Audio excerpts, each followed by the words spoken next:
What is a preposition? Preposition म्हणजे काय? Preposition म्हणजे काय? शब्दयोगी अव्यय. What is the definition of preposition? A preposition is a word that shows the position or direction of a noun or a pronoun in a sentence. म्हणजे जो शब्द वाक्यामध्ये नामाची किंवा सर्वनामाची स्थान किंवा दिशा दाखवण्याचं काम करते, त्या शब्दांना आपण काय म्हणतो? शब्दयोगी अव्यय असे म्हणतो. या ठिकाणी काही एक्झाम्पल्स दिलेले आहेत, ते पाहूया. चला, या ठिकाणी इनचा वापर कसा केलेला आहे? The cat is in the box. मांजर बॉक्समध्ये आहे. ऑनचा वापर, the box is on the table. पुस्तक टेबलावरती आहे.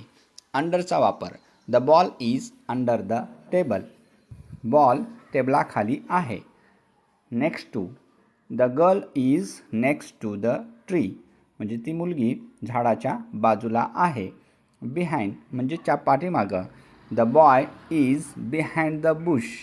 मुलगा झुडपांच्या पाठीमागं लपलेला आहे. In front of, the dog is in front of the house. कुत्रा घराच्या समोर आहे.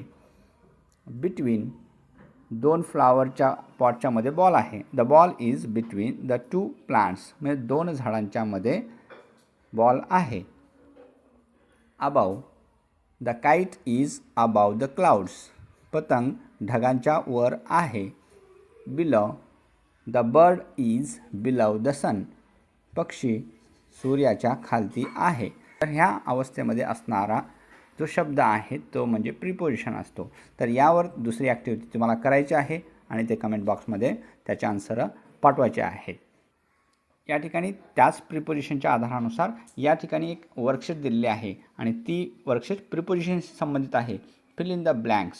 तर choose the correct preposition from the option in brackets. तर या ठिकाणी ब्रॅकेट्समध्ये 3 ऑप्शन दिले आहेत, त्यापैकी एक तुम्हाला काय करायचं आहे? या नाऊनकडे बघून हे वाक्य पूर्ण तयार करायचं आहे. फॉर एक्झाम्पलमध्ये, the bird is sitting dash the branch. The bird is sitting where. Here are 3 options, on, under, beside. Which one is correct? On the branch. On the branch. You can take it. Like that, you have to complete the worksheet and send the answers in the comment box. या ठिकाणी दुसरं वाक्य दिलेलं आहे. या ठिकाणी दुसरं वाक्य दिलेलं आहे, the book is dash the table. तर हे पुस्तक कुठं आहे? ह्या 3 ऑप्शन्समध्ये तुम्हाला निवडून कमेंट बॉक्समध्ये कळवायचं आहे. Next sentence, the dog is sleeping dash the sofa. In front, under, between. तर हा एक कुत्रा खाली झोपलेला आहे असं समजा आणि त्याचं उत्तर काय असेल ह्या 3 पैकी सांगा. नेक्स्ट सेंटेन्स आहे, the flowers are dash the vase. हे फ्लावर्स कुठे आहेत? वेस्टमध्ये आहेत. तर इन, ऑन, बिसाईड कोणते येते ते पहा. नेक्स्ट सेंटेन्स आहे, the boat is sailing dash the bridge. ही बोट कुठून जात आहे ते तुम्हाला ह्या ऑप्शन्समध्ये सिलेक्ट करायचं आहे. अंडर, ओव्हर, नेक्स्ट टू कोणते येते ते पहा. The keys are dash the door. या ठिकाणी कीज आहेत, कुठे आहेत? हे इन फ्रंट ऑफ, ऑन या बिसाईड ह्या तिन्हीपैकी कोणते येते त्याचं आन्सर कमेंट बॉक्समध्ये कळवा. नेक्स्ट सेंटेन्स आहे, the baby is playing dash the toys book. In, behind, next to कोणते येते ते पहा. नेक्स्ट आहे, the picture is hanging the picture is hanging dash the wall.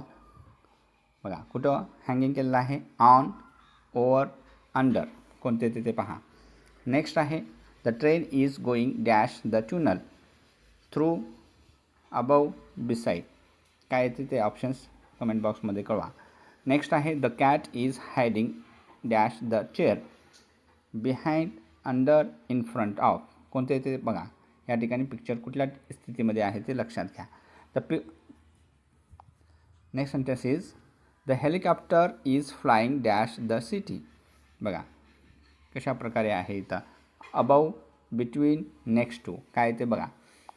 Next sentence आहे, the glasses are dash the notebook.